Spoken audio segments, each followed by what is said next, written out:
Hello friends, আজকে আমি তোমাদের কাছে শেয়ার করব কিছু বাস্তব কথা। কিছু মানুষ না বড্ড স্বার্থপর, নিজের ভালো থাকার জন্য অন্যকে কষ্ট দিতে দ্বিতীয়বারও ভাবে না। এই অন্ধের শহরে আয়না বিক্রি করা আর স্বার্থপর মানুষকে বিশ্বাস করা দুটোই যেন এক, অনেকটা চিনি আর লবণের মতো। দুটো দেখতে যেমন একই, শুধু পার্থক্য তাদের স্বাদে। ঠিক তেমনই স্বার্থপর মানুষগুলোও দেখতে একই রকম, শুধু পার্থক্য তাদের আচরণ আর ব্যবহারে। একটা স্বার্থপর মানুষ কখনো অন্যের কথা ভাবে না। স্বার্থপর মানুষের ঠিক জানে কখন অন্যকে ইউজ করতে হয় আর কখন ইগনোর করতে হয়।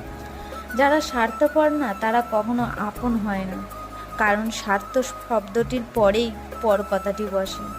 স্বার্থপরবাদী আর স্বার্থপরের মধ্যে মিল কোথায় জানো? তারা দুজনেই কাঁদতে কাঁদতে মিথ্যা বলতে পারে, আবার হাসতে হাসতেও মিথ্যা বলতে পারে।